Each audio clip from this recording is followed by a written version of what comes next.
Gua tu mana? Tak ada. Oh, ni. Ni. Ada, ambil.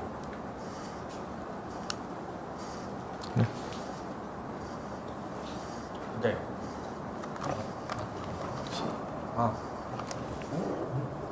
Boleh? Assalamualaikum warahmatullahi wabarakatuh. Alhamdulillah nahmadu wa nasta'inuhu wa nasta'hinuhu wa nastaghfiruhu wa na'udzu billahi min shururi anfusina wa min sayyiati a'malina.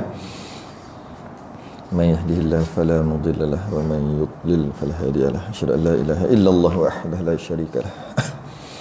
Asyhadu anna sayyidana Muhammadan abduhu wa rasuluh. Allahumma shalli wa sallim wa barik ala sayyidina Muhammadin al-Fatih lima ughliqa wal khatim lima sabaqa nasirul hakim. والهادي إلى صراطك المستقيم صلى الله عليه وعلى آله وصحبه وقدر مقدار العظيم اللهم نور بالكتاب بصري وأطلق بلساني واشرح به صدري واستعمل به جسدي بحولك وقوتك فإنه لا حول ولا قوة إلا بك سبحانك لا علم لنا إلا ما علمتنا إنك أنت العليم الحكيم لا حول ولا قوة إلا بالله أما بعد. Pertama sekali mari kita rafa'kan kesyukuran Alhamdulillah dapat kita sambung lagi pengajian talaqi kita, kitab fiqh Kifayatul Muhtadi setelah cuti bulan 6 hari bulan 3 yang terakhir. Hari ni 7, 8 4 bulan lah 4 bulan. Masya Allah lamanya mengaji. Lamanya tak mengaji. Antara keadaan yang tak pernah berlaku, iaitu nak mengaji pun tak dapat, nak mengajar pun tak dapat kan. Antara tu mengaji pun tak dapat, nak belajar pun tak boleh, nak mengajar pun tak boleh, nak belajar pun tak boleh. Memang pelik lah kali ni kan, pandemik ni. Allah. Tapi macam mana pun online tu ada. Nak dengan tak nak je. Pak Allah rasa dengar tengok kan online. Masa bulan Ramadan itu ada tak? Ngaku je lah ada kan, tengok. Jadi tu je lah cara kita boleh ketika tu. Macam mana? Jadi lama sangat dah kita tinggal ni.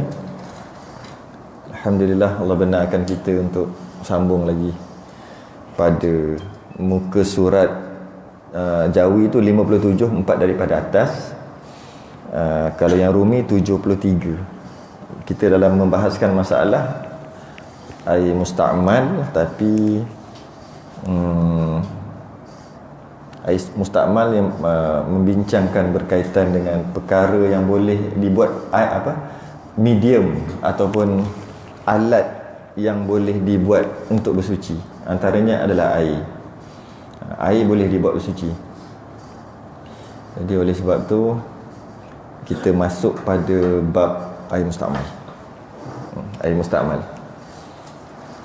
Yang pertama, tunggu kejap.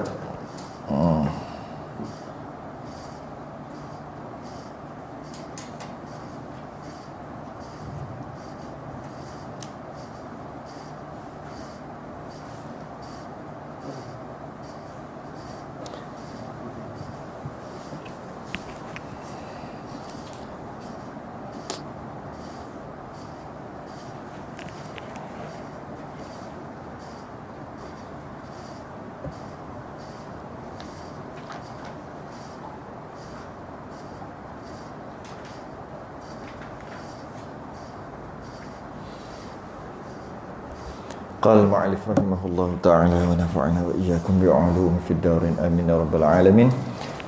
Demikian lagi tiada dapat menyucikan suatu dengan air yang musta'mal.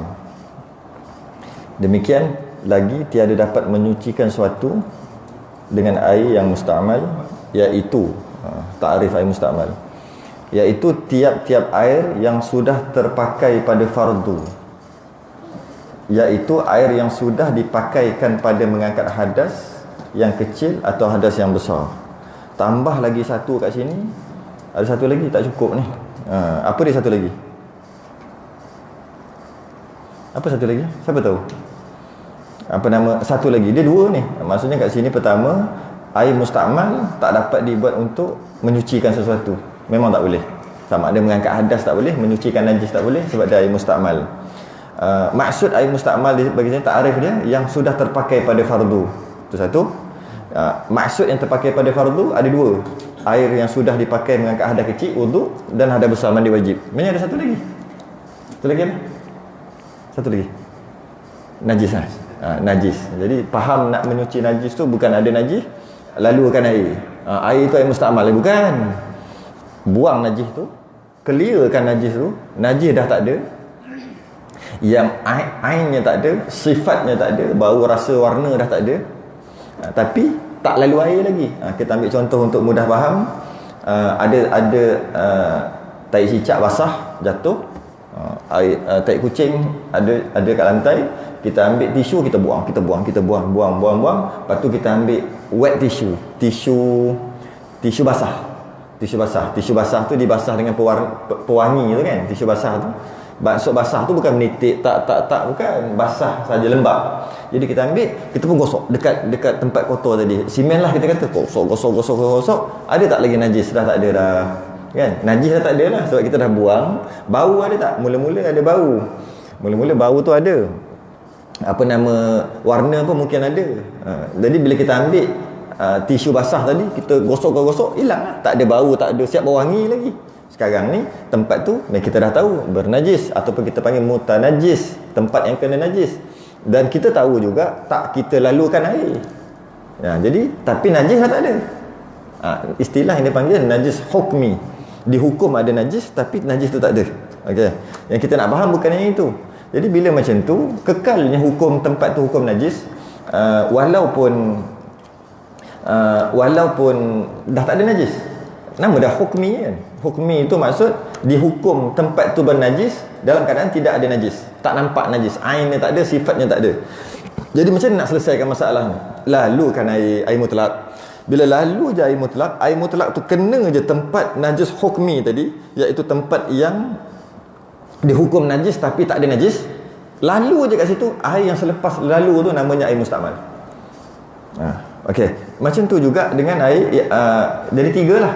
Dalam kitab kita tulis 2, kena tambah satu lagi, iaitu air yang sudah dipakai pada mengangkat hadas kecil, air ambil uduk lah, bekasan ambil uduk, dan mandi wajib. Jadi sebelum kita dalamkan lagi dalam masalah ni, kita tengok dari pemahaman air mustakmal. Sebab ada orang salah faham dari segi bahasa dengan dari segi istilah syarak. Dari segi bahasa, air mustakmal ni dari segi bahasa, dari segi lughah, dari segi maksud bahasa, mustakmal adalah air yang telah digunakan. Itu dari segi bahasa tau. Itu bukan dari segi syarak. Dari segi syarak lain, kita ambil dari segi bahasa. Jadi air mustakmal dari segi bahasa adalah air yang telah digunakan. Guna untuk apa? Guna untuk minum. Secara umum, guna untuk minum, guna untuk celup. Apa saja, janji guna je air tu namanya mustakmal dari segi bahasa. Tapi dari segi syarak tidak. Dari segi syarak tidak. Dari segi syarak berbeza. Dari segi syarak, air mustakmal adalah air yang telah digunakan untuk, kita ambil satu-satu lah, wuduk. Dia ada 3 tadi, kita ambil wuduk dulu. Ulang balik. Air mustakmal secara lughah, secara bahasa adalah air yang telah digunakan. Buat apa sahaja pun namanya mustakmal. Dari segi bahasa, ambil air, penuh air dalam ni, ambil tangan celup, namanya air mustakmal dari segi bahasa. Ini orang silap faham ni. Ni dari segi bahasa mustakmal lah, dah digunakan untuk mencelup jari. Minum. Air ni mustakmal kerana telah digunakan untuk minum. Tu balance dia. Itu dari segi bahasa. Apa sajalah air mustakmal. Jadi bila macam tu, diingat air mustakmal tu ikut hukum syarak, iaitu air yang tak boleh nak buat wuduk. Tu silap faham. Jadi apakah maksud air mustakmal dari segi syarak? Ini lah maksudnya. Pertama, air lebihan atau bekasan wuduk. Dobek lagi, tak cukup situ. Duduk pula yang kali pertama. Yang kali pertama. Kalau baca balik kat bawah tu, bersalahan yang dipakaikan pada kali kedua, kali ketiga. Tu nanti yang kita akan masuk waktu nanti. Jadi air ada satu cawan dari segi syarak, dari segi hukum syarak, dari segi istilah syarak, air ambil celup jari, ini bukan air mustakmal lagi syarak.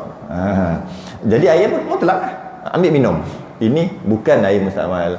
Contoh yang lebih lagi, biasa dekat kampung ada tempayan, besar tempayan. Cucu-cucu Tok Wan dia bubuh penuh dalam tempayan tu air. Cucu balik daripada KL. Mana biasa tengok tempayan, buka-buka masuk dalam tu. Masuk mandi dalam tempayan, nampak kepala je. Tok Wan dia tengok kat tangga, mana cucu aku. Oh tu cucu. Dia pun marah. Dia kata apa? Kenapalah masuk dalam tempayan tu? Tok Wan simpan air dalam tempayan tu, nak buat wuduk kalau tak ada air, dah tadah elok-elok, habis air tu jadi mustakmal. Tok Wan tak mengaji. Tok Wan tak mengaji. Budak tu masuk dalam tu betul lah jadi mustakmal, tapi mustakmal bahasa, iaitu telah digunakan untuk terjun dalam tu. Bila budak tu keluar, air tu kekal mutlak. Kerana sejak bila budak tu niat sahaja aku ambil wuduk terjun dalam tu, ataupun sahaja aku mandi wajib terjun dalam tu, ataupun basuh najis terjun dalam tu, mana ada. Budak tu mandi aja masuk dalam tu, bila dia keluar air tu kekal mutlak. Jadi bila macam tu akan jadi persoalan apa? Habis entahkah budak tu dekat kaki ada najis? Mesti soalan tu kan. Contoh kencing tak basuh. Hukum fiqh tak ada entah-entah. Ada tak? Kencing basuh ke tak? Tak tahu. Tak tahu. Maknanya kekal mutlak. Kalau dia cakap tadi baru ada kencing kat tepi tu, tak basuh, dia masuk. Baru jadi mutlak najis. Fiqh dia tak ada entah. Nanti masa dia jalan tadi tu dia pecah selipar, mesti kena dengan tai ayam. Tak ada. Tu hukum fiqh dia straight. Dia tak ada agak-agak. Jadi apa nama ni, itu dari segi air wuduk. Jadi apabila ambil wuduk, basuhan kali pertama menitik, basuhan pertama itu adalah air mustakmal. Niat ambil wuduk, kalau muka, basuh muka kali pertama, kena kat muka, air itu selagi duduk dalam area kawasan muka, dia adalah masih lagi mutlak. Kalau dia naik turun dalam kawasan muka, dia masih lagi mutlak. Ni basuhan pertama ni. Bila dia jadi mustakmal? Apabila berpisah daripada muka dia, daripada kawasan yang wajib. Dia berbeza dengan tayamum. Kalau tepuk tayamum, sapu muka, angkat tak jadi apa? Tak, dia tak jadi debu mustakmal. Tak. Tu letaklah banyak kali pun. Angkat dalam dari segi masalah tayamum. Dalam masalah wuduk, air tu, sebab air tu kuat, dia kekal mutlak, takkan jadi mustakmal walaupun basuhan yang pertama, selagi dia tak menitik, tak bercerai daripada kawasan fardu tu. Okey. Itu satu. Jika dia menitik, dia jadi air mustakmal. Kita nak bincang mustakmal, masuk mustakmal ni. Ramai orang salah faham. Yang kedua, mustakmal dia jadi bila dia keluar border. Dia ada border dia, kawasan muka. Bila kita basuh, air yang selagi duduk di kawasan yang wajib dia basuh tu, dia corner kat mana pun kekal mutlak. Okey. Bila dia keluar border, mana border? Kena tahulah. Dia keluar kat ni, ni. Telinga ni muka tak? Kalau telinga ni muka, wajib basuh muka sekali dengan telinga. Maknanya bukan. Okey, dia pergi. Kena ke anak telinga. Anak telinga ni maksudnya bukan muka lah. Air tu jadi mustakmal walaupun tak berpisah daripada muka. Jadi ada dua cara lah air wuduk nak jadi mustakmal. Yang pertama, dia menitik. Basuhan pertama dia menitik. Yang kedua, basuhan pertama dia keluar daripada border. Kalau tangan kita buat, dia keluar sampai ke sini jadi mustakmal walaupun tak menitik. Dia keluar masuk je sini tempat yang wajib. Masuk je sini jadi mustakmal. Ataupun duduk kat sini menitik, berpisah jadi mustakmal. Itu dia masuk air mustakmal. Yang kedua, mandi hadas. Sama juga, mandi hadas yang kita faham, mandi wajib yang kita faham. Mandi wajib bermula masuk toilet, buka shower, buka air, kena ambil gayung, itu nama mandi hadas. Dan kesudahan kita mandi hadas, mandi wajib apabila keluar toilet. Salah faham lagi tu. Bukan. Maksud mandi hadas yang sebenar adalah apabila air kali pertama juga kena kepala, kena badan, pop kena. Nama tu mandi hadas. Okey, dia meleleh, lepas tu dia hilang lah kan, sebab satu gayung aja. Ambil gayung kedua, kena kepala, itu bukan mandi hadas dah yang situ. Tak, sebab dah terang kat atas nak mandi hadas apa? Dia pun turun air tu. Kat sini tak kena lagi kan? Pop kena sini. Baru mandi hadas kat sini. Kita salah faham. Kita faham akhir mandi hadas apabila kita keluar, melangkah daripada shower, melangkah daripada bilik air. Bukan macam tu. Jadi kalau kita buat 3 kali, semua kata sebenarnya kita mandi hadas kita 3 kali cedok. Jika 3 kali lah. Kalau shower tu lagi cepat. Buka shower tu, air tu dalam masa Tak sampai seminit kita dah selesai mandi hadas. Walaupun kita keluar daripada jamban, daripada toilet tu setelah setengah jam. Kita sebenarnya dah mandi habis lama dah. Mandi hadas kita. Habis air tu apa? Itu bukan air, bukan mandi wajib, bukan mandi wajib. Jadi hadas besar macam mana? Kena tempat yang tak kena air lagi dengan niat mandi hadas besar, kena je. Sama juga. Dia kekal mutlak lagi, maka terangkatlah hadas itu kekal mutlak sehingga dia bercerai. Dia bercerai daripada badan. Cuma dalam masalah mandi hadas besar, dia tak ada border, dia tak ada sempadan sebab dia satu badan. Jadi bila macam tu, untuk jadi air mustakmal dalam masalah mandi hadas besar, hanya menitik, hanya berpisah sahaja. Dia tak ada border. Nak border ke mana? Dia tak jadi. Pindah selagi dia ada, dia jadi terangkatlah hadas sampai ke kaki. Bila dia menitik berpisah daripada badan, daripada mana-mana kulit kita berpisah, jadi mustakmal. Datang air yang kedua pula, jiruh lagi. Dia mengalir tempat yang sama. Itu bukan mandi hadas dah tu. Sebab tempat tu dah tak ada hadas, dah terangkat, nak mandi apa? Itu kita nak faham berkaitan dengan hadas besar. Okey, selesai yang tu. Dan ada satu lagi kesilapfahaman yang kita dah bincang bulan 3 hari tu, iaitu perbezaan di antara air mustakmal dengan air mutaghayyir.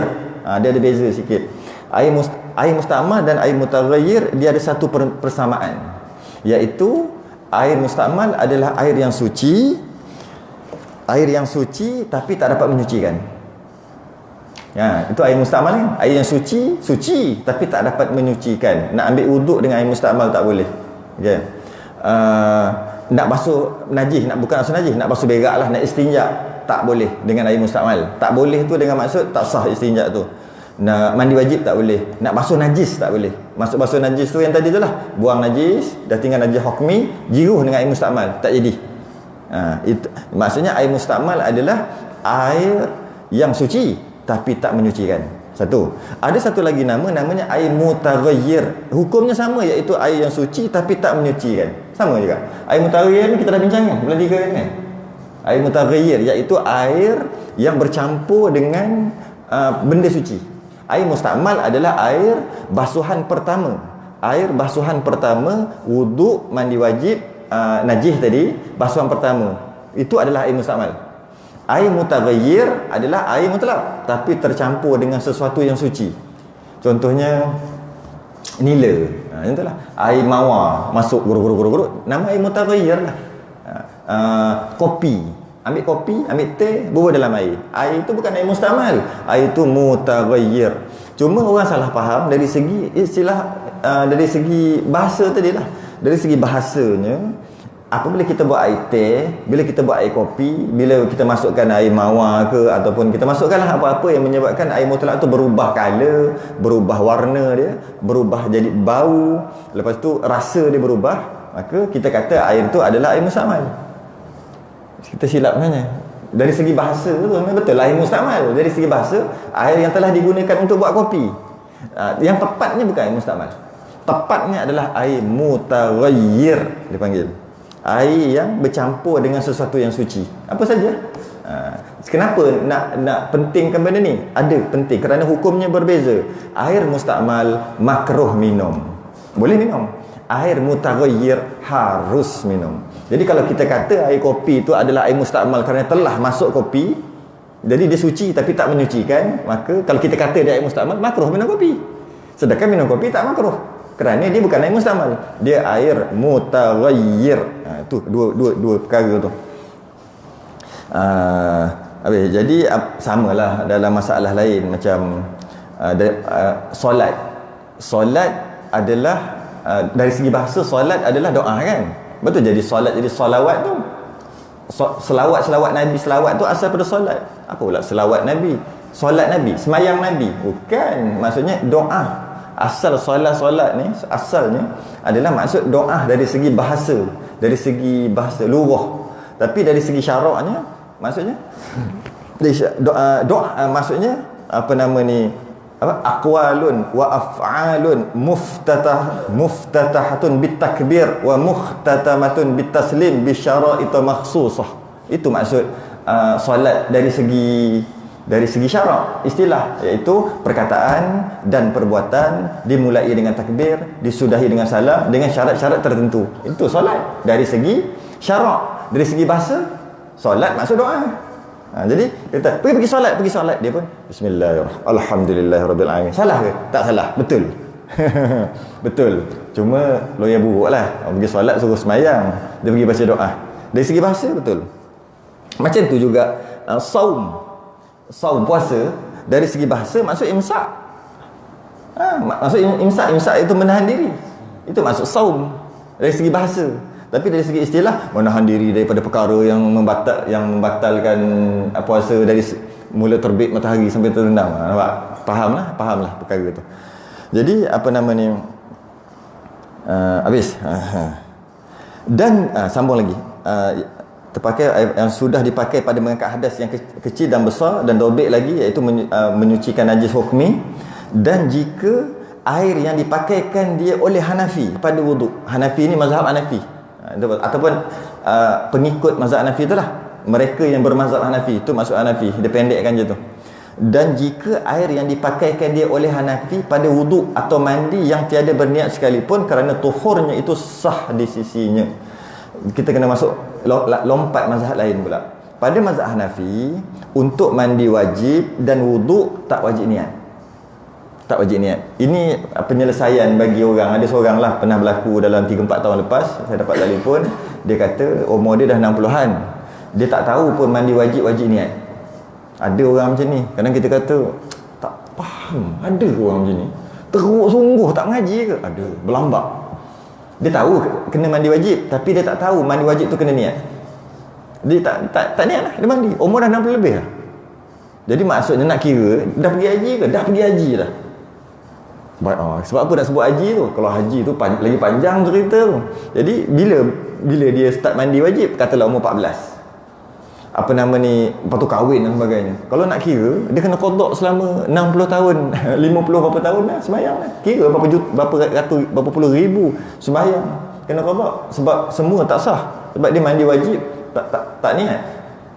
Haji dia tak payah cerita, tentah duduk dalam ihram lagi, tak tahulah macam mana tu. Lagi teruk lah tu, tak payah cerita dalam bab tu. Macam mana nak selesaikan masalah ni? Umur dah 60 lebih, ada orang macam ni? Ada. Maka kita kata kat dia, bertaklid pada mazhab Hanafi, walaupun ketika kejadian mana tahu Hanafi tak Hanafi, nak macam mana? Jadi kadang orang marah juga, dia kata mana boleh macam tu. Nak tukar mazhab, nak melompat mazhab, kenalah tahu syarat, rukun dan sebagainya. Sekarang benda tu dah berlaku, lepas tu nak kata mazhab Hanafi macam mana? Okey, kita terima. So nak buat macam mana? Nak cakap macam mana kat pakcik tadi? Pakciknya sembahyang semua tak sah pakcik. Pakcik standby je langsung dengan neraka macam tu. Nak cakap apa?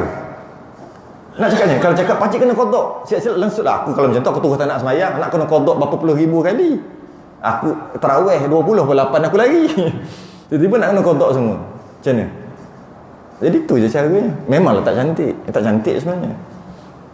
Mazhab Hanafi mandi, tapi mandi tak mandi. Cuma dia mandi cuma tak niat. Dia tak tahu mandi wajib kena niat. Penyelesaiannya adalah mazhab Hanafi mandi wajib dan wuduk sekali tak wajib niat. Malah wuduk dia pun tak wajib tertib pun. Dengan maksud basuh kaki, tangan, kepala, muka pun boleh. Kita dah bincang sebelum ni dalam masalah tu. Okey. Jadi bila macam ni. Jadi nak faham statement ni, nak faham ayat ni, jika kita ambil wuduk, sahaja aku ambil wuduk, kan, saja aku ambil wuduk muka, saja nak nawaitu rafa'al hadasil asghar ke, ataupun saja aku ambil wuduk lah, masuk muka. Okey, basuh tangan, kepala, kaki. Air tu semua kita tadah. Air tu adalah air mustakmal, clear. Kalau kita tak niat, kita bukan ambil wuduk, malah kita dah ada wuduk pun, kita sahaja je nak tiru cara-cara wuduk, tapi kita bukan nak ambil wuduk, malah kita dah ada wuduk. Okey, apa hukum air tu? Dah ada wuduk dah ni. Wuduk tak batal pun. Dia pun ambil air. Tak niat lah sebab bukan ambil wuduk. Kalau nak ambil wuduk pun tak boleh sebab dia ada wuduk lagi. Basuh tangan, sapu kepala, basuh kaki. Air tu air apa? Mutlak. Okey, habis cerita Macam mana kalau orang bermazhab Hanafi tak niat?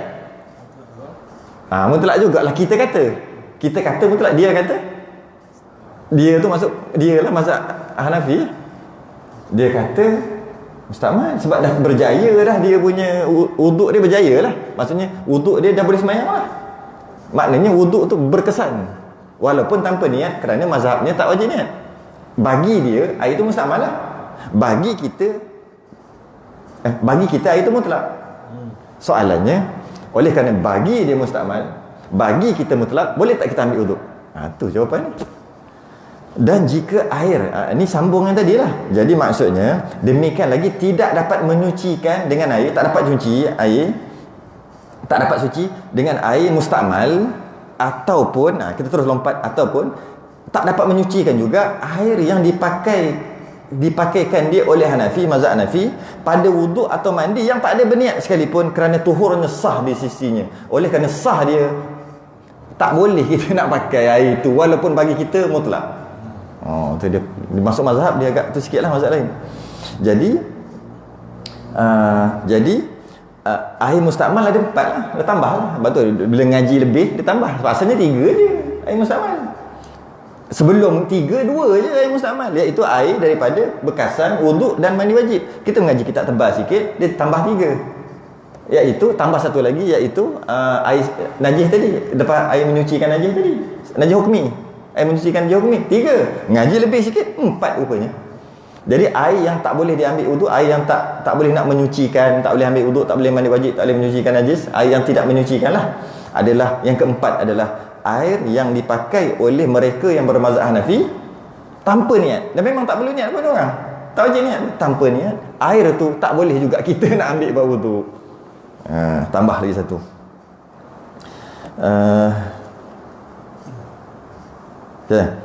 Bersalahan. Bersalahan. Sambung lagi. Air yang dipakaikan dia pada kali kedua dan pada kali ketiga pada wuduk dan mandi, dan yang dipakaikan dia pada segala mandi sunat. Panjang satu-satu. Bersalahan air yang dipakaikan dia pada kali kedua dan kali ketiga pada wuduk. Yang tu dulu. Jadi maksudnya, bersalahan tu maksudnya boleh ambil wuduk dengan air tu.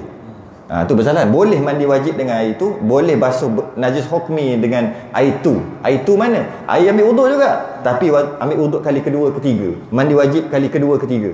Bukan kali kedua, basuhan kedua. Mandi wajib kali kedua tu lain. Mandi wajib basuhan kedua, ketiga, keempat. Jadi kita ambil contoh macam ni, ambil wuduk, saja aku ambil wuduk, basuh muka. Air itu kita tadah, air yang jatuh tu tadah. Untuk faham je ni, tak payah buat. Dah tadah, letak tepi. Okey. Basuhan kali kedua, ambil tadah, letak tepi. Basuhan ketiga, ambil yang sama juga, letak kat tepi. Basuh tangan yang pertama, ambil balik yang tadi, tong yang pertama, yang muka kali pertama tadi. Basuhan dia semua bubuh kat dalam tu, letak kat tepi. Basuhan kedua tangan, ambil yang tong ni balik. Faham tak? Poin ni kat sini nak cerita apa ni? Bubuh okey dah. Basuhan ketiga, tangan kan sunat 3 kali, meninggal 3 kali, ambil air tu, tadah lagi, tak kat sini. Basuhan kaki pula, kali pertama ambil yang bekas ni, air mustakmal lah. Okey, basuhan yang kedua tangan, ambil yang bekas ni, bubuh, habis. Kepala tak boleh buat apa, sapu aja. Kaki, basuhan pertama kaki, ambil bekas yang pertama tadi, basuh kaki, semua jatuh ke situ. Basuhan kedua kaki, ambil bekas ni pula, campur. Basuhan ketiga, sama juga, ambil bekas yang tu. Basuhan pertama kaki kiri pula, ambil bekas ni. Basuhan kedua kaki kiri, ambil bekas ni. Ketiga ambil bekas ni. Okey, habis. Air yang bekas pertama mustakmal. Dengan maksud tak boleh mencuci najis, tak boleh istinja, tak boleh semua. Bekasan kedua walaupun banyak, memang banyak pun, boleh ambil wuduk orang lain, boleh mandi wajib orang lain. Sebab air itu adalah mutlak. Bersalahan air yang dipakaikan dia pada kali kedua dan kali ketiga pada wuduk, itu adalah air mutlak. Jadi kalau orang tanya, basuh muka, okey, basuh. Air apa ni? Air mustakmal yang menitik. Okey, selesai. Ambil kali kedua, sunat ketiga kan? Air apa ni? Orang cakap mustakmal juga, betul tak? Orang biasa akan cakap mustakmal sebab dah digunakan. Sedangkan dah digunakan untuk basuhan kedua. Bila basuhan kali pertama, hadas dah terangkat kat muka, tak ada dah hadas kecil kat muka, dah basuh dah rata dah. Bila basuh kali kedua, nak terangkat hadas macam mana? Jadi air yang kena air mutlak, kekal mutlak lah. Dan kita dah bahas rasa sebab ni banyak kali dalam masalah ambil air dalam gayung ni, macam mana nak sah kita ambil wuduk walaupun kita celup dalam gayung banyak kali pun tetap sah juga wuduk kita dengan niat tadi. Tu bahas lain lah yang lepas tu. Okey, habis. Mandi wajib juga sama. Dan mandi tu masuk mandi wajib. Mandi pertama tu masuk mandi wajib. Dan mandi tu mandi wajib. Jadi mandi wajib macam mana? Kita basuh, ambil shower, okey, dalam masa 1 minit kita gosok laju-laju. Dalam masa 1 minit kita duduk dalam bekas apa? Besin. Buat dalam besin, buka pipe, dia keluar je, gosok laju. Semua celah, semua kena dah semua. Seminit selesai. Tutup air. Pop. Seminit je sebenarnya. Okey, ambil air tu. Letak tepi. Air dalam besen tu. Ambil besen kedua. Mandi lagi, sambung 3 minit, 4 minit, 5 minit, 5 minit, 10 minit macam mandi. Apa? 15 minit berlambak-lambak air tu, kumpul. Air tu semua boleh ambil wuduk dengan air tu. Sebab air mustakmal hanya mula-mula tadi. Itu pun silap lah. Jadi maksudnya jangan silap faham lah. Mandi wajib sebenarnya maka masa 1 minit aja. Bukan masa 10 minit. Okey. Itu kedua. Dan yang dipakaikan dia pada segala mandi sunat. Sama juga. Mandi sunat banyak. Dia siapa? Hanafi. Yang bukan. Ni bukan cerita Hanafi dah. Tak ada. Bersalahan air yang dipakaikan dia pada kali kedua. Bersalahan air yang dipakaikan dia pada kali kedua, kali ketiga ni, itu bukan cerita Hanafi. Hanafi dah habis. Ini cerita yang pertama tadi tu. Demikian lagi tidak dapat menyucikan air, suatu air mustakmal, iaitu tiap-tiap air yang sudah terpakai pada fardu, iaitu air yang sudah dipakaikan pada mengangkat hadas kecil dan hadas besar.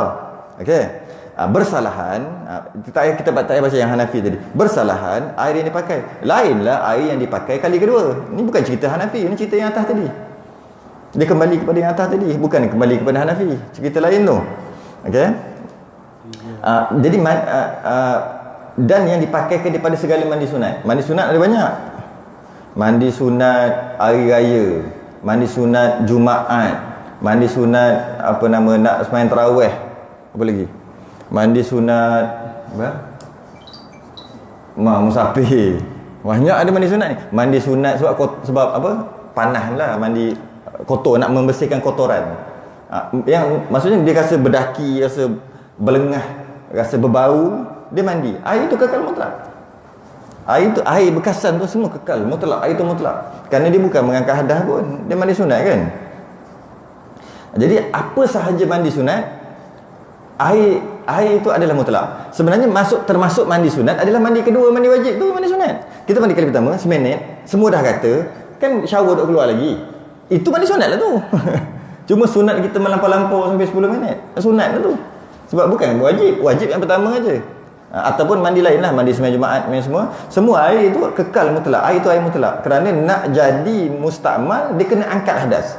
Jika dia tak ada hadas besar, macam mana nak angkat? Bila tak angkat, air itu kekal mutlak. Kalau dulu nak masuk dulu nak faham, kita bayangkan bila kita berhadas, kena air, hadas tu masuk dalam air. Macam tu. Kalau ada kecil ke ada besar sama, ada kecil kat muka dia berhadas, maksud dia tak ada wuduk. Bila kita basuh muka, jadi hadas kecil yang dekat muka tu masuk dalam air.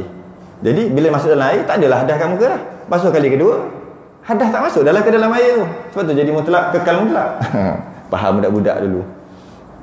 Okey, habis. Dan yang dipakaikan dia pada wuduk yang dibaharukan dia. Ni apa? Tajdid wuduk. Nur ala nur. Tajdid wuduk. Maksudnya dia dah ada wuduk dan dia dah semayang, dah guna wuduk dia, disunatkan untuk memperbaharui wuduk. Tajdid wuduk dia panggil.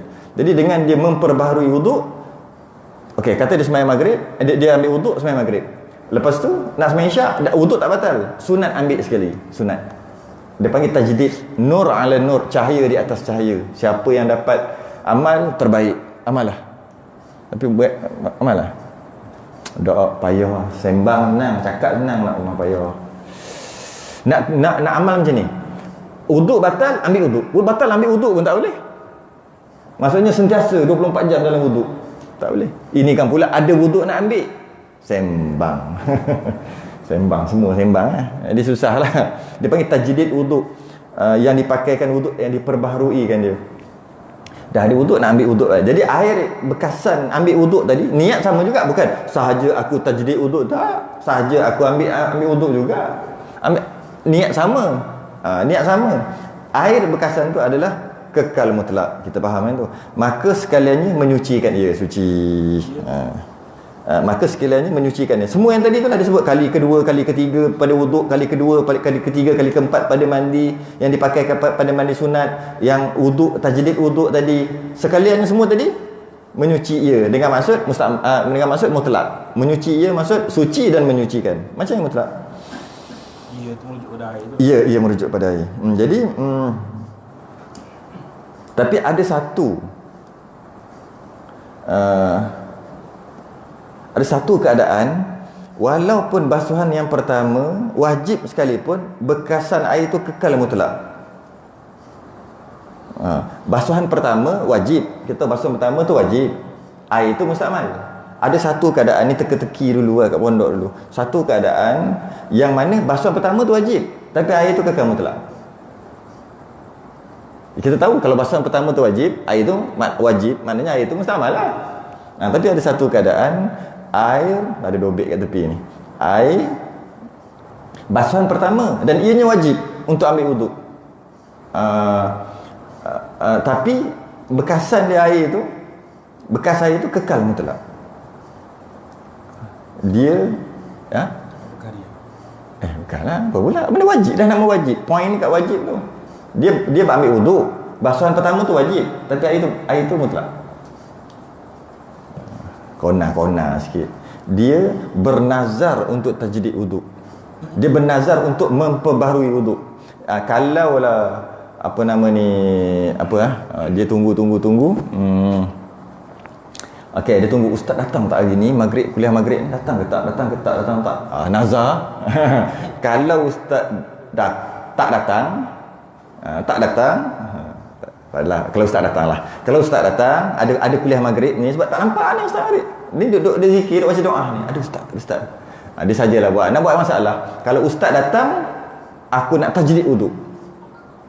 Kalau ustaz datang, kalau ustaz tak datang, aku tak nak tajdid wuduk. Jadi kita tengok, ustaz datang, wajib dia tajdid wuduk, sebab nak nazar, perkara itu perkara sunat, dan tajdid wuduk adalah sunat, tapi dah jadi wajib sebab dia nazar. Jadi dia pun basuh muka kali pertama. Kali pertama tu adalah wajib sebab nazar, tapi kekal mutlak sebab dia tajdid, sebab dia tak ada hadas. Kona kot tu lah. Okey, habis kat situ. Ada sedikit lagi, pada mazhab Maliki tak ada air mustakmal. Tu satu. Mazhab Maliki tak ada air mustakmal, malah qaul qadim dalam mazhab Syafi'i pun tak ada air mustakmal. Tak ada. Jadi memang ada lah. Tujuan disebut perkara ni supaya nanti akan ada golongan-golongan yang nak cari pelik pada orang, dia akan keluar benda ni. Dia nak pelik pada orang, barulah glamour. Cerita benda pelik pada orang kan, sekejap viral kan. Jadi dia akan keluar benda ni, kita dah tahu. Qaul qadim mazhab Syafi'i. Kita tahu mazhab Maliki. Macam katalah, pegang babi basuh dengan air. Tak perlu, tak ada pun nas yang soreh mengatakan pegang babi mesti kena air 7 kali gini. Yang ada anjing pun bukan badan dia, jilat dia lauk. Dia akan keluar benda-benda macam tu. Kita dah tahu dah, itu mazhab lain. Sama. Lepas ni ada orang akan keluar kan yang pelik-pelik, yang syaz, yang pelik-pelik. Jadi kita pun senyum aja, tak payah pedulilah. Dia kata apa? Sebenarnya mustakmal tak ada, tak keluar lagi ni. Tengoklah nanti akan keluar. Geng-geng duk cari benda pelik, dia akan keluar. Sebenarnya mustakmal ni mana ada. Selagi air itu tidak berubah, gunalah macam mana pun tidak berubah sifat, mana-mana sifat, warna, bau dan rasa, dia mutlak. Kita tahu itu sebenarnya mazhab Maliki dan qaul qadim dalam mazhab Syafi'i, bukan qaul jadid dah. Kerana dalilnya dia akan buat keluarlah hadis, dalilnya Nabi SAW guna baki air basuhan yang ada kat tangan dia untuk sapu rambut. Ada tu. Pada mazhab Syafi'i dia dapat cover macam ni, dapat tanggung macam ni. Dia kata dalam hadis yang sahih mengatakan Nabi guna, lepas basuh muka, basuh tangan, lepas tu sapu rambut, tak ambil air lain, dia ambil air tangan, maksudnya air bekasan tu je. Jadi maknanya air tu bukan air mustakmal. Kata yang mengatakan tak ada air mustakmal ni lah, maknanya air bekasan tu mustakmal. Mazhab Syafi'i kita tahu dia adalah air mustakmal. Jadi hadis tadi malah sahih, hadis tadi nak tanggung cerita tu, takkan saya ingat kot. Nak tanggung macam mana kita? Nabi lepas basuh tangan, tak celok air dah, tak ambil air baru, sapu kepala, lepas tu basuh kaki. Basuh tangan yang ketiga. Basuh tangan yang ketiga lah, itu kita tanggung. Sebab apa? Nak sapu kepala, tak payah air mengalir. Janji ada basah, menyampaikan kebasahan. Jadi pada Nabi basuh tangan kali pertama, kali kedua, kali ketiga. Bila basuh kali ketiga, air tu kan kamu telah. Kan dah sebut tadi, tu sapu. Tanggung mazhab Syafi'i situ. Tu untuk kita ni lah. Apa nama ni? Dan Abdullah bin Abbas pernah meriwayatkan, Ibn Abbas meriwayatkan Nabi SAW pernah berwuduk dengan air bekasan mandi isteri dia. Isteri dia mandi, isteri Nabi mandi, mandi. Lepas tu Nabi SAW ambil wuduk daripada air. Memang ada hadis sahih juga, air bekasan. Nampak tanggung macam mana kita? Selesai, kita dah tanggung lah. Tanggung macam mana? Mandi sunat. Sebab bekasan mandi isterinya. Mana tahu mandi wajib ke tak mandi wajib? Ibn Abbas tahu. Mana Ibn Abbas kata siapa nama ni isteri Nabi mana seorang mandi, bila mandi air bekasan tu Nabi SAW ambil uduk. Tu ceritanya. Bukan kata mandi wajib. Takkan isteri Nabi lepas mandi tu nak mandi tu bagi tahu orang aku mandi wajib. Nampak tanggung. Cantik sebenarnya. Cantik. Apa nama ni, dan apa ketika Abu Hurairah dia berjunub, bila dia tengok Nabi dia berjunub tak sempat mandi, dia tengok Nabi, dia pun lagi menyorok. Nabi nampak kat belakang.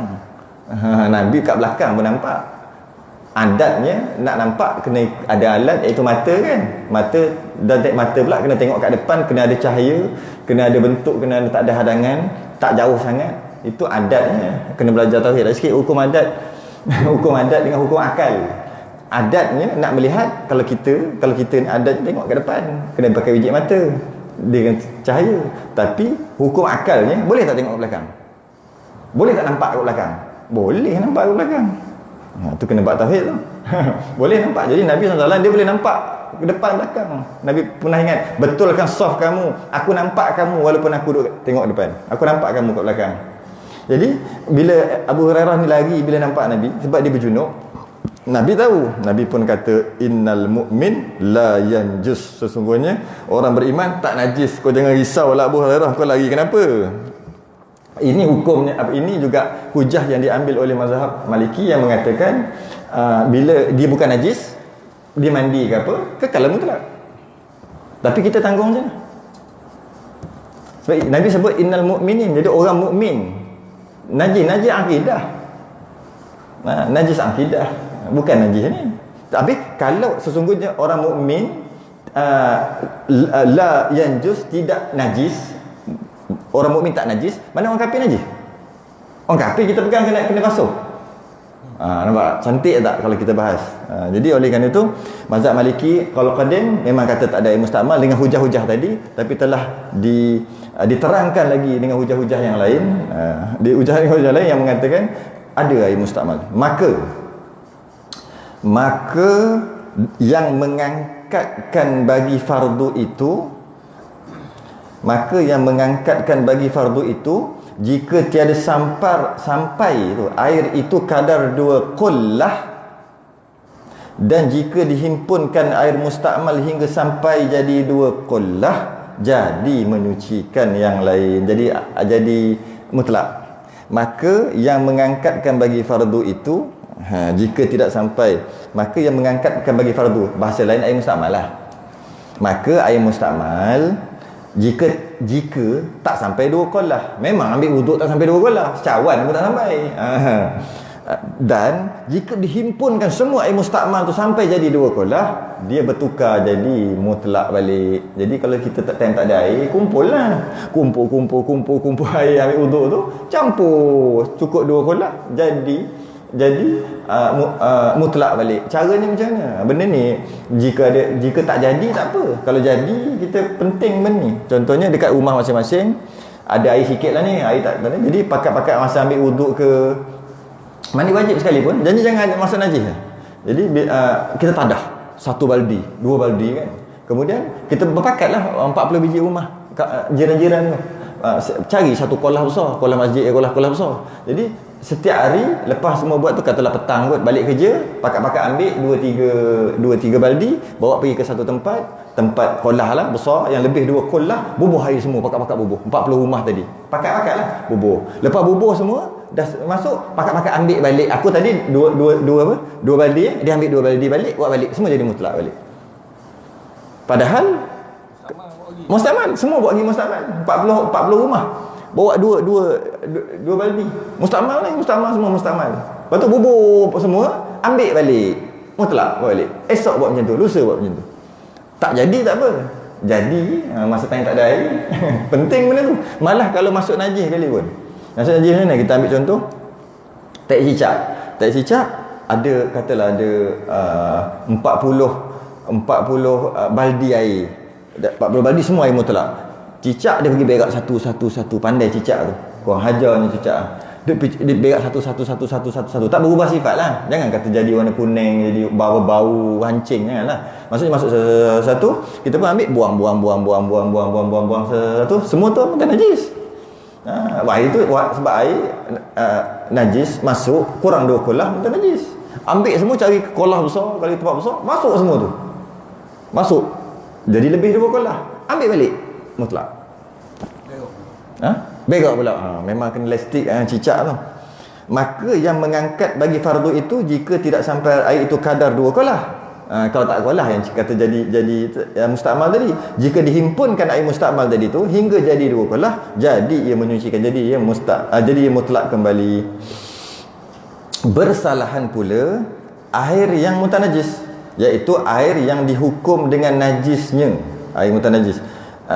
Tiap-tiap air yang kurang dari 2 kolah dan jatuh najis yang tiada dimaafkan daripadanya. Nampak? Najis yang tiada dimaafkan daripadanya. Nya air. Nya tu nya air. Di dalamnya, dan jika sedikit najis itu sekalipun sekira dapat dilihatkan. Maksudnya najis masuk dalam air, najis walaupun sikit, janji nampak.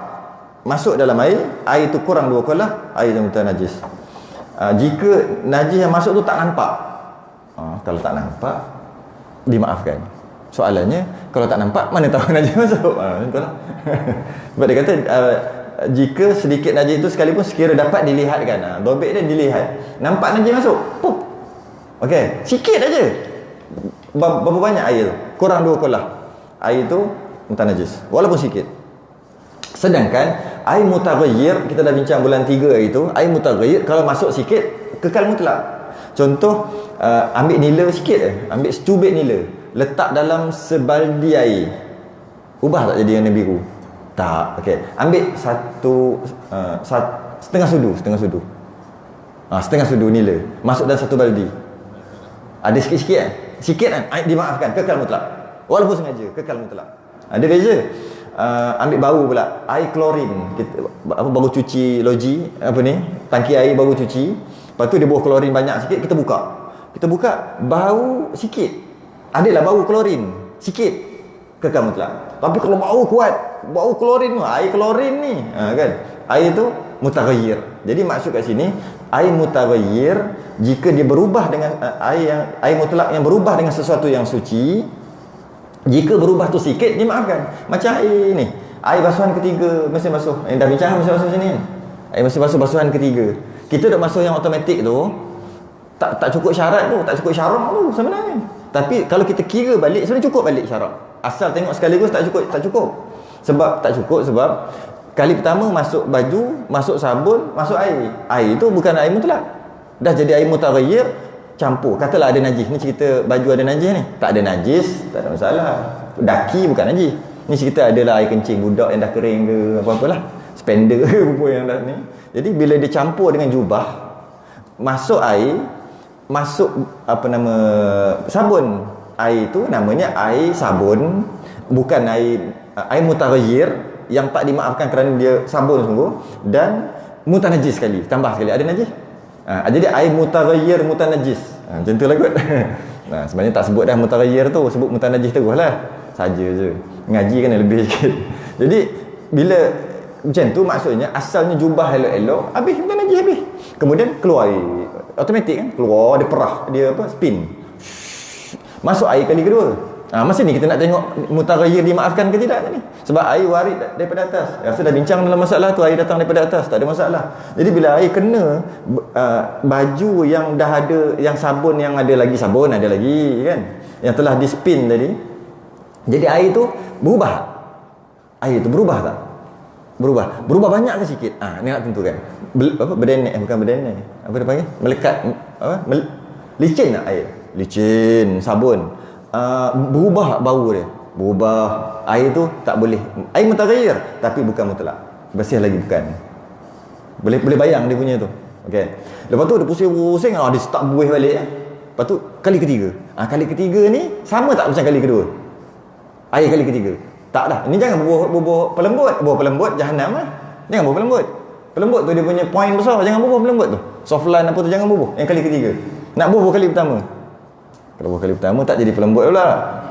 Tak boleh, jangan bubuh. Itu problem besar tu. Dalam masalah basuh kat mesin basuh, dalam keadaan ada najis. Najis yang kering ke ada najis. Bukan najis terapung. Najis terapung tak boleh. Ada air kencing sikit. Tu penyelesaiannya kat basuhan yang ketiga. Bila air masuk basuhan ketiga, air tu tak sama dengan basuhan kedua. Tapi dia berubah sikit. Tengok sikit tu dimaafkan tak? Biasanya dimaafkan. Kecuali kalau dia bubuh 2 kilo sabun. Kalau setakat biasa, air basuhan ketiga itu adalah yang menyucikan sebenarnya. Air warid daripada atas, air masuk daripada atas, dia menyucikan semua. Asalnya berubah tak ada najis.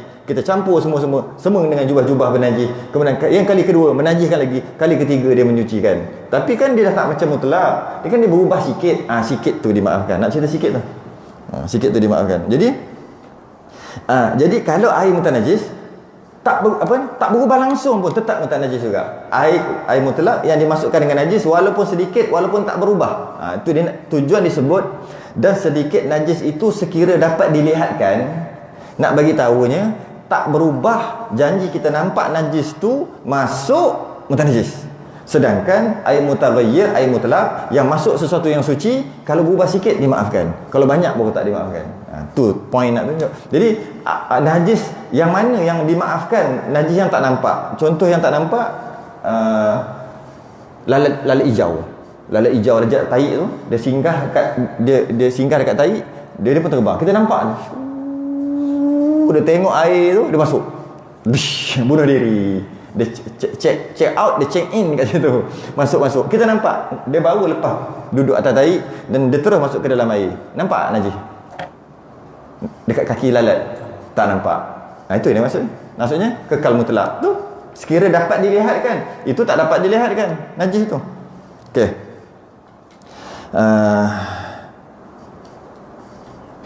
Jadi air mutanajis ni, air mutanajis adalah dia jadi mutanajis jika masuk najis walaupun sedikit. Janji kita nampak najis tu jika air itu kurang 2 qullah. Jika air itu kurang 2 qullah, masuk najis walaupun sedikit, dia adalah mutanajis walaupun tak berubah sifat, walaupun tak ada bau, tak ada apa, tetap mutanajis. Okey. Jika air itu lebih 2 qullah, masuk najis. Jika tak berubah sifat, air itu kekal mutlak. Jika berubah sifat, air itu mutanajis walaupun satu laut sekalipun. Dah sebut banyak kali, babi yang ramai mati duduk dalam laut, habis tu laut bau babi dan berubah sifat air laut tu kepada air babi. Satu laut ni, laut Cina Selatan, semuanya tak jadi mutlak lah, mutanajis. Tak mutlak. Jadi maksudnya kita dapat faham air mutanajis adalah air apabila masuk najis, jika kurang 2 qullah, air itu mutanajis walaupun tak berubah sifat. Jika lebih 2 qullah, masuk najis, tak berubah sifat, kekal mutlak. Jika berubah sifat, baru dia jadi mutanajis walaupun banyak mana sekalipun. Okey. Banyak dobek tu. Banyak input masuk tu. Penuh melimpah-limpah. Okey. Jadi kalau air tu lebih 2 qullah, tak akan menajiskan lah. Jadi ada satu teka-teki lagi yang dekat pondok dulu, banyak dobek teka-teki dalam bab ni. Jika air tu cukup-cukup 2 qullah, tujuan teka-teki ni untuk kita lebih faham fiqh. Dalam masalah tauhid jangan main teka-teki weh. Tapi dalam masalah fiqh dia kena banyakkan teka-teki macam tu. Macam orang cakap pegang kemaluan batal wudu. Pegang kemaluan dengan tapak tangan batal wudu. Pegang kemaluan, ada wuduk, pegang dengan tapak tangan, batal. Pegang dengan belakang tangan, tak batal. Habis tu, kalau dia kencing, dia kepit macam ni, batal lah wuduk dia. Terkena lah teka-teki tu, batal lah sebab kencing. Saja. Itu teka-teki tu, nampak dah kena rasa syariah tu. Tu bukan main-main. Jadi, kami umur 13-14 belajar, ingat sampai sekarang, nampak poin dia kat situ. Maksudnya betul lah, teka-teki tu sekadar teka-teki, tapi kita dapat lebih faham fiqh tu, lebih faham. Lebih faham. Okey. Yalah, kencing tu membatalkan wuduk kan. Kepit tu saja nak Pilot twist. Apa dia panggil? Plot twist. Plot twist. Plot twist. Okey, ni teka-teki ni. Air cukup-cukup 2 kolah. Cukup-cukup 2 kolah. Cun-cun 2 kolah. Okey. Kemudian keadaannya macam ni. Anjing jilat. Satu. Keadaan yang kedua, anjing kencing. Dalam tu. Kencing katalah snack macam tu. Bukan brrrr, snack je. Air 2 kolah, sekali. Dia angkat kaki dia, okey. Cuk keluar. Tu masuk kencing. Keadaan kedua bukan kencing. Anjing tu jilat. Jilat. Okey, air ni cukup-cukup 2 kolah. Mana yang memutanajiskan air? Dua-dua ke atau salah satu? Mana yang memutanajiskan air? Nampak kena fikir tak? Teka-teki bodoh-bodoh untuk kita faham. Air cukup-cukup 2 kolah. Cukup-cukup. Cun-cun. Ambil satu sudu je. Oh, dah jadi kurang lah. Contoh macam tu. Kemudian ada 2 keadaan. Anjing jilat. Keadaan yang kedua, anjing bukan jilat. Anjing angkat kaki. Cuk. Mana yang memutanajiskan air? Dua-dua ke? Kita akan fikir dua-dua sekali lalu. Jilat. Yang kencing. Jilat. Nampak? Ada 2 mazhab ni. Berlaku khilaf ke apa? Jilat jadi mutanajis. Jilat jadi mutanajis. Kencing? Macam mana? Boleh? Sama ke lain? Jilat jadi mutanajis, kencing. Betul lah tu? Kencing tak jadi. Tak jadi mutanajis. Nampak pelik tak? Sebab bila dia jilat, maknanya masuk air dalam dia kurang 2 kolah. Dia telan air kurang 2 kolah. Bila kurang 2 kolah, kena lidah dia najis, mughallazah. Jadi air jadi mutanajis lah. Sebab dah kurang 2 kolah dia dah jilat. Tapi bila kencing, kena sebut tadi, iaitu air lebih 2 kolah. Maksudnya 2 kolah lebih masuk apa-apa najis, sama ada mutawassitah ke, mukhaffafah ke, mughallazah sekalipun, jika tak berubah sifat, kekal mutlak kan sebut tadi, laut tadi. Jadi bila dia kencing, sebab tu saya sebut cek tadi, bukan cek yang tu bahaya. Cek bila tu memang tak berubah pun, bertambah lagi air. Dan air confirm 2 kolah, malah bertambah sedikit dengan air kencing tu. Air kencing. Jadi air itu kekal mutlak kerana tidak berubah sifat. Air yang jilat tadi walaupun nampak baik sikit, nampak sopan sikit dari segi jilat dengan kencing, lepas dia jilat, dia telan air tu, bila air tu telah berkurang, air tu jadi mutanajis. Nampak? Hukum fiqh dia tak sama dengan akal kita. Tak sama dengan akal. Sayyidina Ali kata, kalaulah fiqh ni dapat faham dengan akal, maka aku akan sapu khuf dekat bawah. Kita dah masuk khuf kan? Khuf wajib sapu kat atas. Sapu kat bawah tak sah. Kata Sayyidina Ali, kalau ikut akal aku yang aku gerbang ilmu, Nabi kata, cerdik aku akan sapu khuf tu kat bawah, tak sapu kat atas. Logiknya, pijak, bawah lah kotor. Sapu bawah Kenapa sapu atas? Kerana hukum syarak tak boleh guna akal tu. Bila batal wuduk, keluar angin dekat punggung, tapi kita basuh muka, tangan, kepala, kaki, cannot brain, tak boleh nak masuk akal. Sebab apa? Keluar kat situ, basuh situ ambil wuduk situ. Tak, muka, tangan, kepala, kaki. Apa ni? Agama, hukum syarak tak boleh. Tak boleh nak ni. Tak boleh nak fikir. Okey, macam ni pula. Bila dia jilat, sambung lagi cerita tadi. Dia jilat, bila dia jilat, air anjing tadi jilat. Jadi air tu mutanajis, bukan mutanajis biasa, mutanajis mughallazah. Tambah lagi. Macam nak selesaikan? Nak selesaikan masalah tu. Ambil air satu cawan, agak-agak secawan dia minum, tak sampai kan. Ambil cawan, bubuh, perak. Lebih 2 kolah sikit. 2 kolah lebih. Air tu jadi mutlak balik. Soalan tambahan. Dinding dia macam mana? Dinding kan mesti kolah, mesti ada dinding. Okey, yang pertama tadi, bukan yang kencing tadi, dia kencing kan, air tu kekal mutlak. Okey, air tu kekal mutlak lah, sebab anjing kencing tadi kan, air yang cukup-cukup 2 kolah tadi.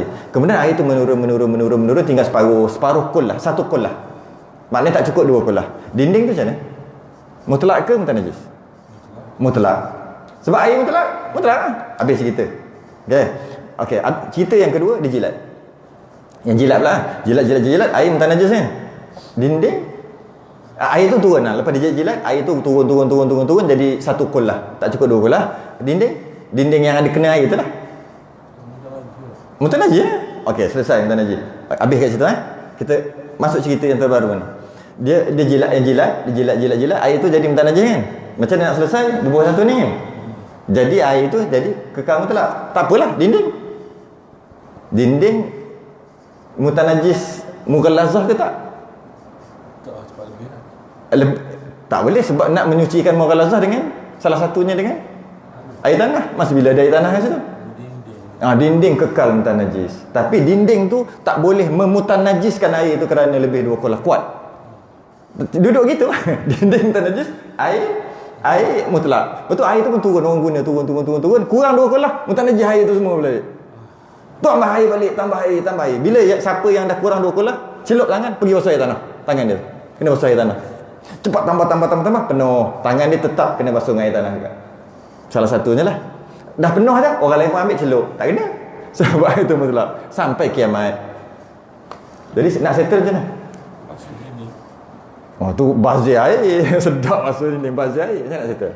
Ambil segenggam segenggam. Agak-agak jadi keruh, jadi air teh tarik dah tanah, baling, kocak. Dia jadi keruh. Bila jadi keruh tu maksud air tanah lah kita panggil, jadi keruh. Bila jadi air keruh, perlu ke basuh 7 kali dinding? Tolak ke macam mana? Macam mana nak buat? Tak payah. Dia secara takdirnya 1, 2, 3, 4, 5, 6, 7 secara takdir. Dan kita dah bincang sebelum ni, boleh tak 6 air putih, air mutlak, 1 air tanah, boleh? 5 air putih, 2 air tanah. Dah bincang kan? 3 air putih, 4 air tanah. 5 air tanah, 2 air putih. 6 air tanah, 1 air putih. Boleh tak? 7 air tanah. Boleh. Kan dah settle. Lepas tu dia ada kaitan dengan dulu. Jadi ambil tanah, bubuh, kacau, dia jadi keruh. Jadi teh tarik lah. Jadi teh tarik lah macam tu. Keruh. Bila keruh, dinding tu secara takdirnya suci. Walaupun kita tak basuh 7 kali, kerana takdirnya dia 1, 2, 3, 4, 5, 6, 7. Takdirnya. Ke nak tarik air, undur, tarik, tak payah. Sama kita ambil wuduk, shower muka, kita basuh. Ke kita perlu buat keluarkan muka kita daripada shower, daripada pipe. Lepas tu, dah tu, depan balik. 2 kali. Tarik muka. 3 kali. Macam tu ke? Masuk tangan sekali. Lepas tu tarik. 2 kali. Atau kolah sama juga. Masuk kolah. Yang jenis masuk kolah. Bukan yang ambil. Yang ambil bagus lah. Yang celup. Peluk dalam kolah. Macam mana nak jadi 3 kali? Angkat keluar. Masuk balik. Tak payah. Takdirnya macam tu. Keluar air. Basuh muka. Dah berata. 1, 2, 3. Dah. Tangan. Yang jenis air tu keluar. Tak berhenti. Dalam sungai. Air sungai di jalan. Masuk. 1, 2, 3. Tak angkat pun. Samalah dalam masalah air kolah tadi. Bila dah jadi keruh dah air tu, dinding tu, secara takdirnya dah 7 kali basuh. Bukan 7 kali, 7 juta kali sebenarnya. Setiap saat tutup. Habis tu air tu ada tu. Kan setiap basuh. Okey, habis. Jadi bila keruh terjadi mutaghayyir kan? Macam tak datang kelas Datang tak baru ni? Macam baru pula. 6 bulan 3. Absent 6 bulan 3. Gitu. Dah bincang bab ni. Untuk keruk dari segi kita tambah sesuatu yang suci, yang sebut tadi kan, air mutaghayyir adalah air yang dimasukkan sesuatu yang suci kan. Apa saja yang suci kita masukkan, dia berubah sikit dimaafkan, banyak dia jadi mutaghayyir, air suci tidak menyucikan. Kecuali 2. Apa? Tanah dengan garam. Tak habis lagi tu. Garam. Semua jadi. Tak kena garam apa? Garam jadi laluan. Garam bukit kan. Garam laut. Garam bukit yang jadi mutaghayyir. Oh, baru pak boleh. Oh, baru gini weh. Pakat-pakat nyanyuk baru pak boleh ni. Kecuali istisna 2 perkara. Pertama, sengaja dicampur dengan tanah walaupun air itu berubah kekal mutlak. Yang kedua, garam ada 2 jenis, satu garam bukit, satu garam laut. Garam laut kita bubuh jadi garam masin, sengaja bubuh garam laut. Walaupun masin, walaupun berubah sifat tetap mutlak. Kecuali kita bubuh garam bukit, berubah sifat mutaghayyir. Jadi tanah tadi betul lah. Pukul apa dah? Hebat lah. Oh, sedap demo kita esok pagi ni. Nak tengok sekejap. Ui, panjang ni. Dan bersahal. Kau sakit lah ni. Masa dia ganti?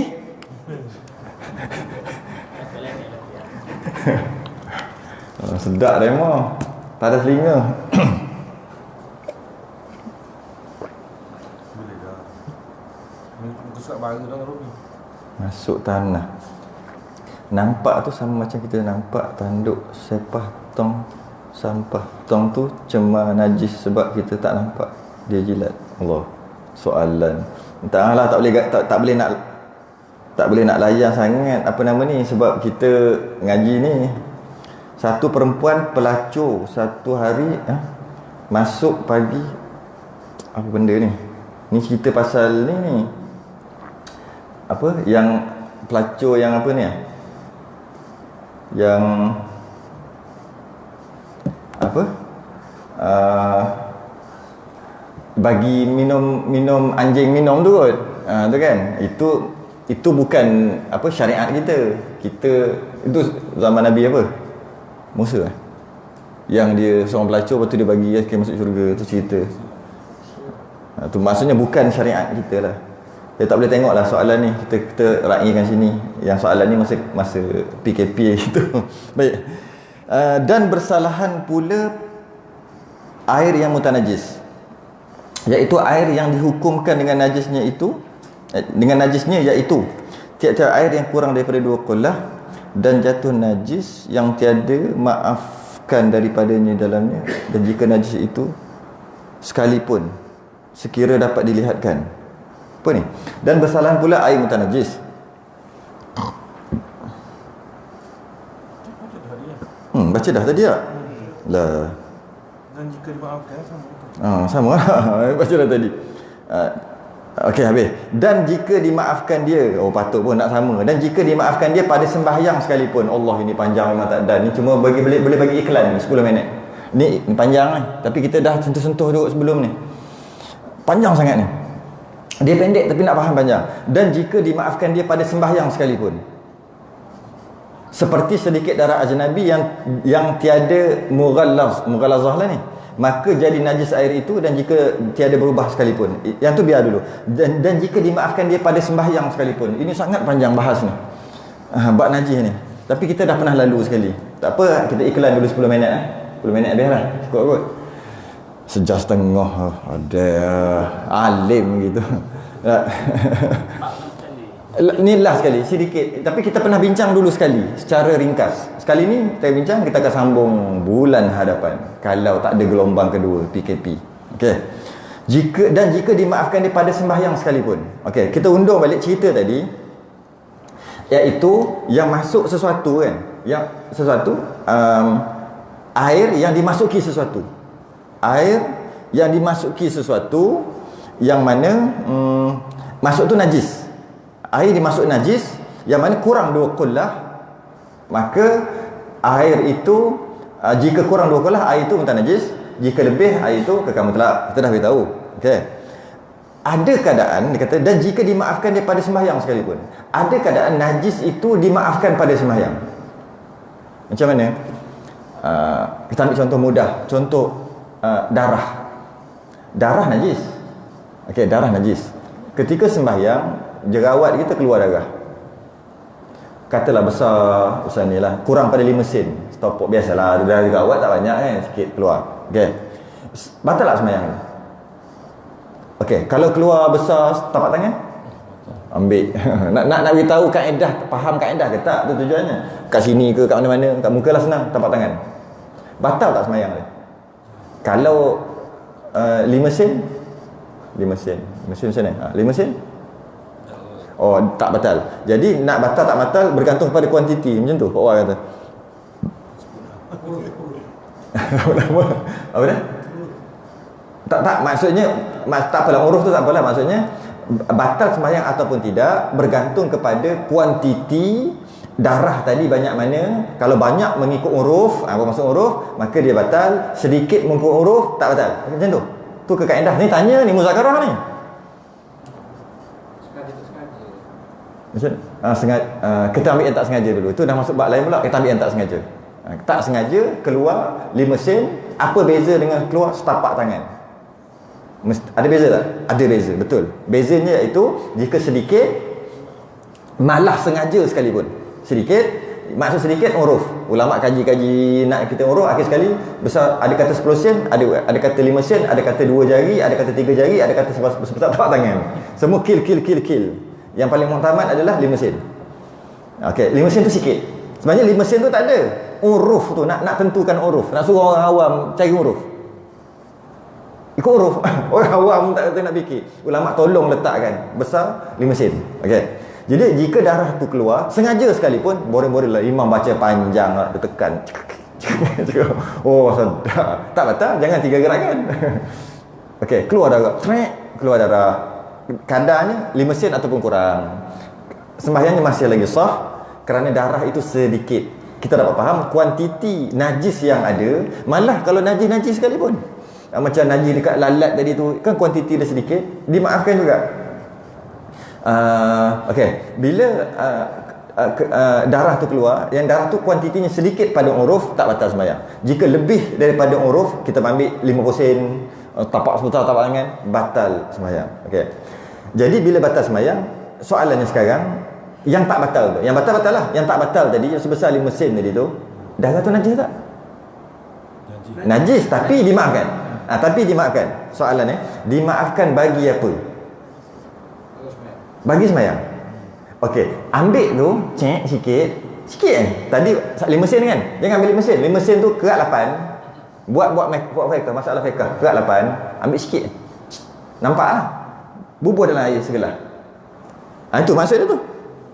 Benar ke lah? Betul najis air. Sembahyang sah ni, sembahyang sah. Bukan 5 sen, 5 sen bagi 8 lagi. Puk buat masuk dalam air. Termasuk ke sengaja masuk ke? Betul najis tak? Maknanya dia dimaafkan nisbah sembahyang, tak dimaafkan nisbah air. Tu kaedah dia. Kerana ada najis yang dimaafkan nisbah sembahyang, tak dimaafkan nisbah air. Jadi bila sedikit, katalah kena kat sini sikit, sama juga kalau ada luka ke apa sikit, memang dimaafkan. Memang dimaafkan nisbah sembahyang. Kita pun kena dah najis. Kita pun pegang macam ni. Sikit ni. Setitik tak, setitik. Kita ambil pergi dekat kolah, ambil gayung, ambil kedok macam tu, bubuh atas kolah. Kita pun buat masuk celup. Duduk macam tu. Soalannya, apa jadi kat sini? Dah bersih, apa jadi? Najis baju. Sembahyang tadi sah. Dimaafkan nisbah sembahyang. Nisbah air tak dimaaf. Tu dia sebut tu. Jika dimaafkan dia pada sembahyang sekalipun. Najis tu dimaafkan pada sembahyang. Jadi ambil bubuh macam tu. Menyebabkan besarlah air tak? Semua bukan najis. Tangan-tangan dia semua bukan najis. Sedangkan tadi kena kat muka dia, sah sembahyang. Kena air. Kerana dia dimaafkan nisbah sembahyang, dia tak dimaafkan nisbah air. Malah ada yang kalau kita nak panjangkan lagi perbahasan ni, ada yang dimaafkan nisbah makan, tak dimaafkan nisbah sembahyang. Ada. Tadi apa contohnya? Daging. Bukan daging, darah kat daging tu. Kan? Dia pernah cerita sekali tak? Ini. Daging, kerat daging korban. Daging korban tu berkat, darah dia tu semua pahala dapat. Okey. Najis tetap najis.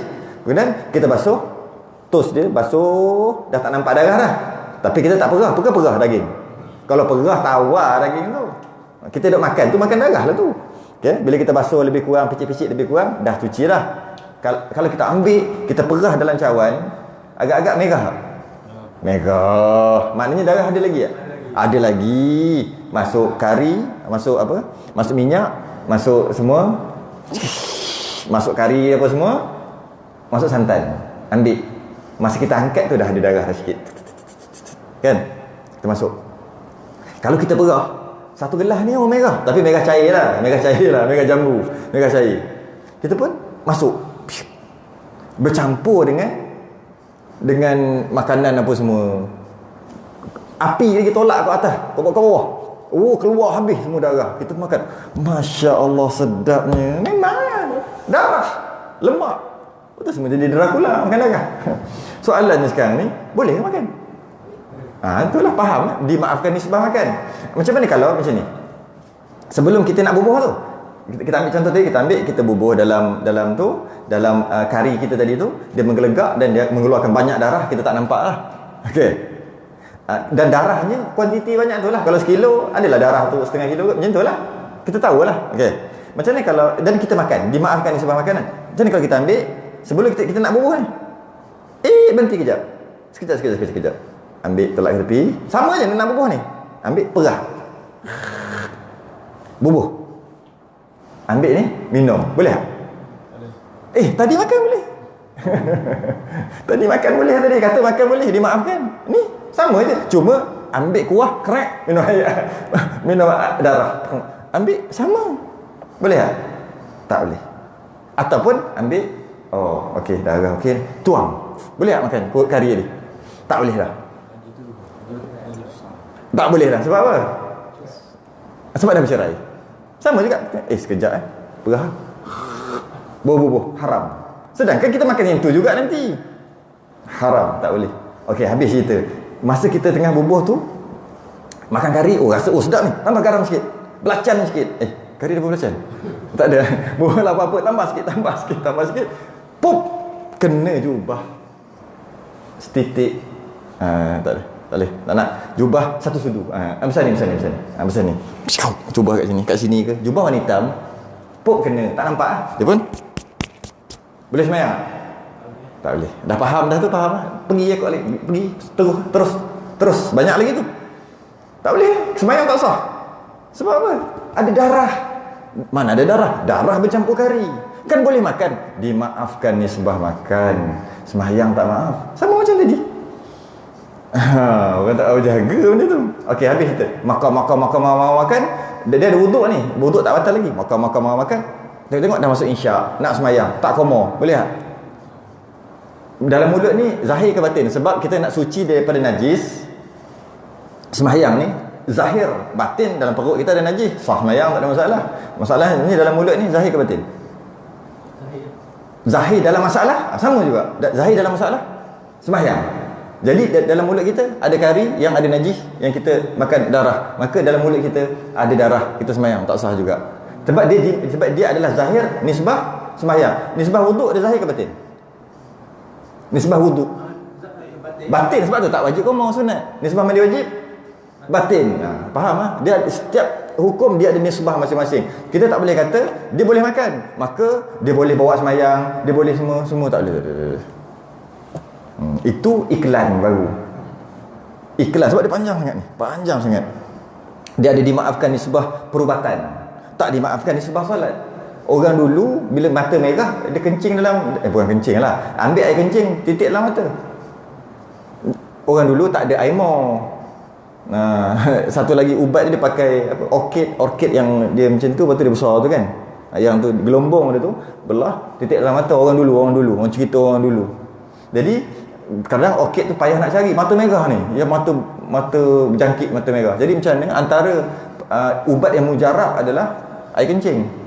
Dia kencing dia sendiri lah. Kencing, ambil titik. Tak. Esok lusa, elok. Bukan nak cerita pasal tu, tak payah cerita lah pasal perubatan tu. Sekarang pakai air mor je lah. Cuma nak ceritanya, bila titik macam tu, habis lah. Lepas tu masuk waktu nak semayang. Mata nisbah semayang, zahir ke batin? Nisbah semayang. Mata zahir, nisbah wuduk batin. Lepas tu kita tak payah korek. Tujuan saya sebut ni nak bagi tahu setiap perkara ada nisbahnya masing-masing. Bukan boleh main pukul kata macam tu. Banyak lagi ni, banyak sangat ni. Jadi kita kena berhenti kat situ juga. Dan jika dimaafkan dia pada sembahyang sekalipun, seperti sedikit darah ajnabi. Sedikit darah ajnabi. Sebab jika banyak darah ajnabi ni pula, bahas lain pula. Kalau darah dia sendiri ada keadaan banyak pun dimaafkan. Berladung dimaafkan sebab darah dia. Tapi darah ajnabi maksud darah asing yang kena pada dia. Sedikit dimaafkan. Dia semua tu ada hukum tertentu. Panjang sangat. Tak boleh habis ni. Tak boleh malam ni. Panjang. Jadi kita berhenti dekat sama juga. Dan dimaafkan dia pada sembahyang sekalipun. Nanti kita akan bincang berkaitan dengan ikan. Udang najis ke tak? Bangkai ke tak udang? Bangkai. Habis nak makan tu? Bangkai kan haram makan. Bangkai Yang apa? Dia kena tepat tu, kena tepat. Bangkai tetap bangkai sebab apa sahaja yang tidak disembelih bangkai. Bangkai yang dimaafkan, ya kan? Uhillat lana maitatani. Kita dihalalkan dua mayat bangkai lah. Pertama ikan. Yang kedua belalang. Dengan kenapa belalang dinamakan bangkai? Sebab kita tak sembelih belalang. Tak nak jadi bangkai, kita kena sembelih dia. Jadi kita tak sembelih ikan. Ikan tu adalah bangkai. Tapi bangkai yang Nabi kata boleh makan. Tapi statusnya bangkai tetap bangkai. Jadi dari segi makan dimaafkan. Dari segi semayang cerita lain. Udang, sambal belacan, buat sambal belacan. Tumbuk. Udang sembelih tak? Tak sembelih. Okey, udang tu bangkai. Ambil udang, buang poket. Semayang, sah. Bangkai tu.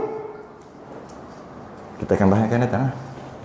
Dia ada khilaf, dia ada pendapat yang muktamad dan pendapat yang masyhur dan pendapat yang dhaif. Tapi jangan risaulah, akhir sekali ada je jalan keluarnya. Kalau sudah aku lama ni, ada jalan keluar. Mesti ada punya. Saja nak sebut, nak bagi gempak sikit. Wallahu a'lam. Ustaz saya suka. Ustaz Naim Ustaz Ahmad tadi kan. Yang ambil wuduk pakai spray tu. Pakai spray. Jadi ada dapat makan bau bila kita spray pada muka tangan kita sapu tu kalau kita angkat kita tak balik jadi bersama lah kan. Betul lah tu. Betul lah. Sebab air ambil wuduk, dia start spray tak penting. Dia tak ada kena-mengena dengan spray. Cuma biasa jadi kat spray. Ambil wuduk ketika tangan kita letak, itu pun secara uruf juga. Sebab kalau kita check betul-betul, kita zoom betul-betul, ada terangkat. Betul tak? Kan? Tu terangkat sikit. Kalau zoom betul-betul, tu terangkat setengah hun. Kalau zoom betul-betul, itu pun uruf je angkat tu. Mana boleh tak terangkat? Boleh tak terangkat? Jadi ni dah terangkat dah sikit. Mana kan? Jadi uruf maksud tu secara umum kata, bila ambil wuduk, basuh muka, tak kisahlah spray ke air pipe ke apa, dia letak kat muka, masa kita gosok tu jangan angkat. Jika kita angkat, air tu kena berpisah daripada muka, maka air tu mustamal. Itu pun basuhan pertama juga. Basuhan kedua tak ada. Basuhan pertama, air tu jadi mustamal. Tapi air yang ada ni kekal mutlak. Jadi apa masalahnya? Betul lah. Jadi kalau kita basuh 3 kali, lagilah tak ada masalah. Silap yang kedua tu yang menyelesaikan basuhan yang kedua. Jadi kalau kita letak balik, mana kita letak kali pertama, dah terangkat dah semua. Banyak dah terangkat. Banyak sini terangkat, mungkin sini belum kot. Okey, habis. Kita pun angkat. Kita pun letak balik. Letak balik memang mustamal, tapi yang terangkat tetap terangkat kat sini. Ni, kat sini. Lebih kurang lah. Okey. Ambil yang kali kedua, konon-konon sunat. Sebenarnya wajib juga. Sebab tak kena lagi. Kita kata dua, sebenarnya kali pertama juga tu. Tu basuh muka. Kena sini. Tak terangkat dah kat sini. Sebab terangkat, dia pun mengalir. Kita pun gosok. Pun kena kat sini. Rupa-rupanya basuhan kedua kita tu adalah basuhan pertama. Sebab nak kira pertama, dia kena sempurna. Kemudian kita ambil kali ketiga, konon-konon nak dapat sunat meniga. Masuk ketiga. Sebenarnya baru kali kedua. Lepas tu basuh tangan. Tak dapat pahala meniga. Tapi sah lah. Sebab tu, 3 tu menyelamatkan tu. 3 tu menyelamatkan keadaan. Mana kalau air di dahi ketuk juga. Cakap tapi target di dahi bawah. Ya tak? Jadi musamal. Jadi musamal lah. Ya, jadi musamal. Kalau kita ambil spray lagi lah, ambil sikit kan. Pak, lepas tu kita pun angkat. Yang mana ada tu je. Tarik bawah. Tarik bawah, sama. Musamal. Tak jadi. Kena ambil air baru lah. Kena ambil air baru. Tetap musamal juga. Ustaz, Ya. memang ada spray ni kita spray kasi biar air mengalir. Dia spray, dia ada depan tu pusing yang tajam. Dia ada yang gebu, ambil yang tajam, tapi jangan tajam sangat. Sebab tajam sangat dia laju, dia akan meleleh, tak sempat. Dia yang separuh, dia besar ni, dia punya tu. Dia punya dia punya gebuan dia tu besar ni. Bukan yang besar ni. Kan ada kan, yang kita buka habis dia piu kan. Yang itu 3-4 kali baru mengalir tu. Jadi kita ambil yang besar ni, sekali prap dia akan jatuh. Terus, tapi jatuh dia perlahan. Kita sempat ambil. Banyak kali ya. Tak dah letaklah apa-apa. Akhir sekali sebenarnya senang macam ni. Buat kalangan musamal ke jadi musamal? Sudah kena ngaji balik kau jadi musamal. Okey, dah penuh dah. Ambil. Macam tu. Ada orang susah sangat dia buka tudung. Dia tuang macam air tu. Lagi settle. Spray tu lah. Habis. Wallahu a'lam. Ramai kat malam-malam ni tak tidur kan, biasa kata orang. Betul lebih. Sudah dengan tasbih kafarah dan surat subhan.